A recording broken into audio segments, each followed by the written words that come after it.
ഒരു ആധാരത്തിൻ്റെ സാക്ഷിയായിട്ടുള്ളത് ഈ വീട്ടിൽ നിൽക്കുന്ന ജോലിക്കാരിയാണ്. അത് കൂടാതെ തന്നെ ഈ ആധാരം രജിസ്റ്റർ ചെയ്ത് 90 ദിവസത്തിനിടയിലാണ് പപ്പായുടെ മരണം. അത് അൺയൂഷ്വലാണ്. അത്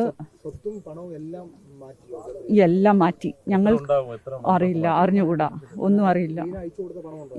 ഞാൻ അയച്ചു കൊടുത്ത 2023 അയച്ചു കൊടുത്ത പണമുണ്ട്. 23 ആയപ്പോൾ ഞാൻ പപ്പായോട് പറഞ്ഞു. പപ്പ അപ്പോഴത്തേക്കിന് ഞങ്ങളുടെ പാണ്ടനാട്ടുള്ള കുടുംബസ്വത്ത് വിറ്റു. ആ പൈസ അത് എത്ര ആണെന്ന് ഞാൻ ചോദിച്ചിട്ടില്ല. ആ എമൗണ്ട് എല്ലാം ബാങ്കിലുണ്ട്. അതേ തുടർന്നാണ് ഞാൻ പിന്നീടുള്ള ട്രാൻസാക്ഷൻ ചെയ്യാതിരുന്നത്. 23 വരെയുള്ള ട്രാൻസാക്ഷൻ്റെ എല്ലാ ഡീറ്റെയിൽസും വലിയ എമൗണ്ട് ആണ്. അതെല്ലാം എൻ്റെ കയ്യിലുണ്ട്. 90 ദിവസത്തിന് മുമ്പ്. ഞാൻ മരിച്ച ആളുമായിട്ട് ഞാൻ കോണ്ടാക്റ്റ് ഉണ്ട്. മരിച്ച ആളുമായിട്ട് ഞാൻ പപ്പായ കുഞ്ഞുങ്ങൾ വിളിക്കുമ്പോഴും മക്കൾ വിളിക്കുമ്പോഴും നമ്മളോട് പറയുന്നത്, അമ്മ എന്തിനാ ജോലിക്ക് പോകുന്നത്? ഈ സ്ത്രീ, വീട്ടിൽ നോക്കുന്ന സ്ത്രീ ഭയങ്കരമായിട്ടാണ് ഞങ്ങളെ ഷൗട്ട് ചെയ്യുന്നത്. അപ്പം എൻ്റെ മൂത്ത മോൾ പറഞ്ഞു, എൻ്റെ പപ്പ ഉണ്ടായിരുന്നെങ്കിൽ, അത്രേ അവൾ പറഞ്ഞുള്ളൂ. അത് ബാക്കി മുഴുവിപ്പിക്കാൻ അവൾക്ക് പറ്റിയില്ല. കാരണം അവൾക്ക് മനസ്സിലായി അപ്പച്ചനും കഷ്ടപ്പെടുന്നുണ്ട്, എന്താണ് ചെയ്യുന്നതെന്ന്. അപ്പോൾ അതേ തുടർന്ന് ഞാൻ ഈ ജൂണിൽ വരാൻ ടിക്കറ്റ് ബുക്ക് ചെയ്തിരിക്കുമായിരുന്നു. എൻ്റെ വരവ് അറിഞ്ഞുകൊണ്ടാണോ ഇത് ചെയ്തതെന്ന് എനിക്കറിയത്തില്ല. മകൾക്കും പരാതിയുണ്ട്. അവളിപ്പോൾ UK-ലാണ്. അവളോട് സംസാരിച്ചു. അവർക്ക് സംശയമുണ്ട്. കാരണം വീട്ടിൽ വന്നപ്പോൾ അവളും പറഞ്ഞ ഒറ്റ കാര്യമുള്ളൂ, ഈ കുട്ടികൾക്ക് വേണ്ടി എഴുതി വെച്ചിരുന്നതാണ്, എൻ്റെ കുട്ടികളെ അനാഥരാക്കിയല്ലോ എന്ന് പറഞ്ഞാണ് അവൾ അവിടെ വീങ്ങി പൊട്ടിയത്.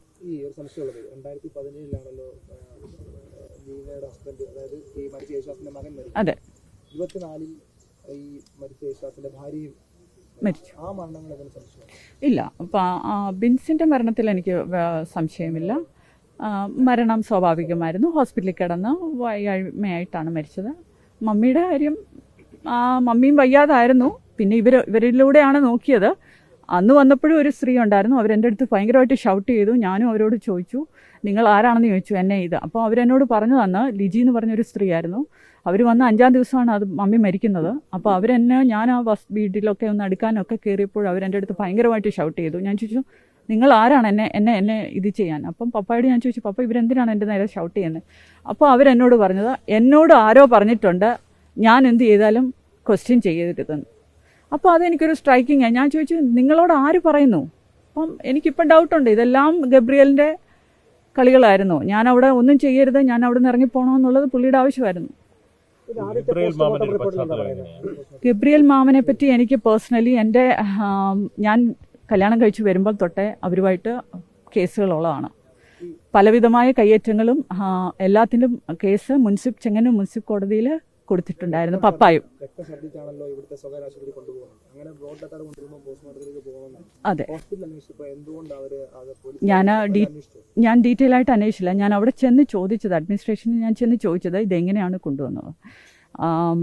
അപ്പോഴാണ് നമുക്ക് ഡെത്ത് സർട്ടിഫിക്കറ്റിൻ്റെ ഡീറ്റെയിൽസ് കിട്ടാനും വേണ്ടിയാണ് ചോദിച്ചത്. അപ്പോൾ അവർ പറഞ്ഞു ഇത് ബോഡി ബ്രോട്ടത്താണ്, അപ്പോൾ അവർക്ക് ഇത് ചെയ്യാൻ പറ്റില്ല.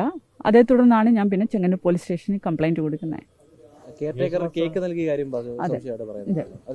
അത് എന്നാന്നറിയില്ല, കാരണം ആ വീഡിയോയിൽ നമുക്ക് ഡേറ്റ് കൺഫേം അല്ല. പക്ഷെ അതൊരു 2-3 മാസത്തിനിടയ്ക്കുള്ള ഒരു വീഡിയോ ആണ്. CCTV ഞാൻ വെച്ച CCTV ആണ്. അത് ഞാൻ എടുത്തെന്ന് പറഞ്ഞ് എൻ്റെ എനിക്കെതിരെയും ചെങ്ങന്നൂർ പോലീസ് സ്റ്റേഷൻ കംപ്ലൈൻറ്റ് കൊടുത്തു. പക്ഷെങ്കിൽ സാറുമാർക്ക് അതിൻ്റെ നിജസ്ഥിതി ബോധ്യപ്പെട്ടു. അവർ പറഞ്ഞു അങ്ങനെ എനിക്ക് വേണ്ടി കേസെടുക്കാൻ പാടില്ല എന്ന് പറഞ്ഞു.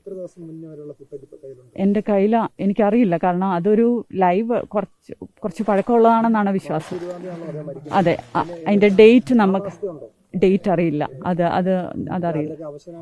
അല്ല അതിലെല്ലാം അലേർട്ടായിട്ട് വളരെ കരുതലോടുകൂടി. അപ്പോൾ അതിൻ്റെ അകത്ത് പല ഫുട്ടേജിലും കാണുന്നുണ്ട് ഈ സ്ത്രീ പപ്പായുടെ മുന്നിൽ വെച്ച് പപ്പായുടെ അനുവാദം ചോദിക്കാതെ ക്യാഷുകൾ ആർക്കാണ്ടൊക്കെ എടുത്തു കൊടുക്കുന്നു. ഗബ്രിയൽ വരുമ്പോഴെല്ലാം പറയുന്നത് ഞങ്ങളുടെ മോടെയും പ്രശ്നങ്ങൾ, എൻ്റെയും പ്രശ്നങ്ങൾ, എൻ്റെ വീട്ടുകാരുടെ. പക്ഷെ കുട്ടികളുടെ ഒരു കാര്യവും മിണ്ടുന്നില്ല. അപ്പം പപ്പായോട് പറയുന്ന ഒറ്റ കാര്യമുള്ളൂ, ഗബ്രിയൽ അതിൻ്റെ ഇടയ്ക്ക് മകളെ കെട്ടിക്കാൻ ക്യാഷ് ഇല്ല എന്ന് പറഞ്ഞ് 2 ലക്ഷം രൂപ പപ്പായോട് വായ്പ ചോദിക്കുന്നുണ്ട്. ഇതെല്ലാം ആ ഫുട്ടേജിലുണ്ട്. പിന്നെ ഇവർ തമ്മിലുള്ള സംസാരം പപ്പായെ മുന്നിൽ നിർത്തിയിട്ട് ഇവർ തമ്മിൽ എന്തൊക്കെയോ ആംഗ്യഭാഷ പുറകിൽ നിന്ന് സംസാരിക്കുന്നത് നമുക്ക് കാണാൻ പറ്റും. അപ്പം ഇവർ തമ്മിലുള്ള ഗൂഢാലോചനയാണ്. ഇല്ല, കോണ്ടാക്ട് ചെയ്തില്ല. എനിക്കെതിരെ അടുത്ത കംപ്ലൈൻറ്റ് കൊടുത്തു പോലീസ് സ്റ്റേഷനിൽ. ഞാൻ ഇതിനോട് ചേർന്ന് എനിക്കൊരു വസ്തുവുണ്ട്, ആ വസ്തുവിൽ ഞാൻ അതിക്രമിച്ച് കടന്നെന്നും പറഞ്ഞ് പോലീസുകാരെ അവരെ തെറ്റിദ്ധരിപ്പിക്കാൻ നോക്കി. അതേ തുടർന്ന് ഞാൻ DYSP ഓഫീസിൽ ചെന്ന് എൻ്റെ ആധാരവും അവിടെയുള്ള ആധാരത്തിൻ്റെ എല്ലാ പ്രൂഫ് കാണിച്ചപ്പോഴാണ് പോലീസ് സാർമാർക്ക് അതിൻ്റെ നിജസ്ഥിതി മനസ്സിലായത്. അതിനെതിരെയും എനിക്കെതിരെ ആ വസ്തുവും പുള്ളിക്ക് എടുക്കാനുള്ള പ്ലാൻ ആയിരുന്നു എന്നാണ് ഇപ്പം സംശയം. അതിനെപ്പറ്റി എനിക്കധികം അറിയില്ല, പക്ഷേ എങ്കിൽ ആവറേജ് ഒരു ലെവലാണെന്നാണ്. എനിക്കധികമായിട്ട് കമ്മ്യൂണിക്കേഷൻ ഇല്ല. മക്കളൊക്കെ ഇപ്പോൾ വിദേശത്താണ്. ഇപ്പം നിലവിൽ അവർക്ക് കുഴപ്പമില്ലെന്നാണ് ഒരു വിശ്വാസം. ജോലിക്കാരെ പറ്റി എനിക്കറിയില്ല. കാരണം ഞാൻ ഒറ്റ കാര്യം ഇവരോട് കോൺടാക്ട് ചെയ്തപ്പോൾ പറഞ്ഞുള്ളൂ, വിശ്വസ്തതയുള്ള ഒരു ജോലിക്കാരെ എൻ്റെ വീട്ടിലേൽപ്പിക്കണം. അതിൽ കൂടാതെ ഞാൻ പറഞ്ഞത് വീട്ടിലൊരു ഫാമിലിയെ വെക്കാൻ പറഞ്ഞു. അതാണ് ഞാൻ ആദ്യം റിക്വസ്റ്റ് ചെയ്തത്. ഒരു ഫാമിലി ആണെങ്കിൽ എനിക്ക് എൻ്റെ വീടും നോക്കാം, ഈ പപ്പയുടെ കാര്യങ്ങളും മമ്മി ഉണ്ടായിരുന്നപ്പോഴത്തെ കാര്യങ്ങളൊക്കെ നോക്കാം. പക്ഷേ ഇദ്ദേഹം കൊണ്ടുവന്ന മൊത്തം ക്രിമിനൽസിനെയാണ്.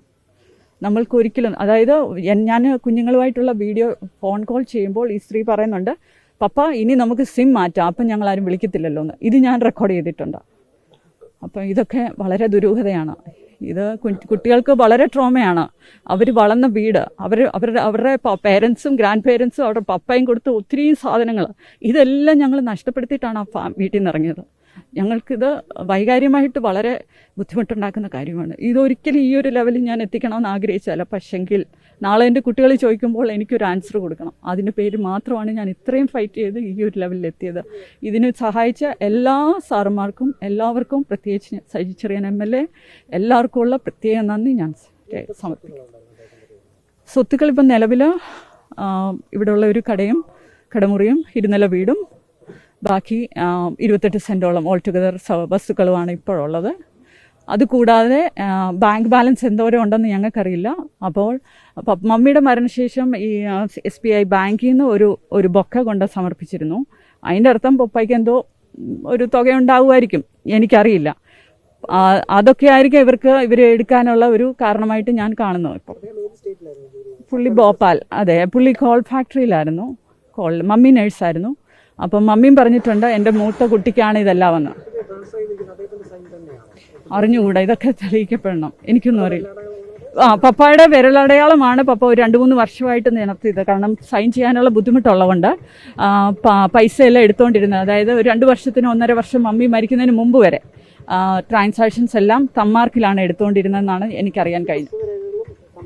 തമ്പുണ്ടോ അതൊക്കെ തെളിയിക്കപ്പെടണം, അതൊക്കെ അന്വേഷിക്കണം. എനിക്കറിഞ്ഞുകൂടാ അതിനെപ്പറ്റി.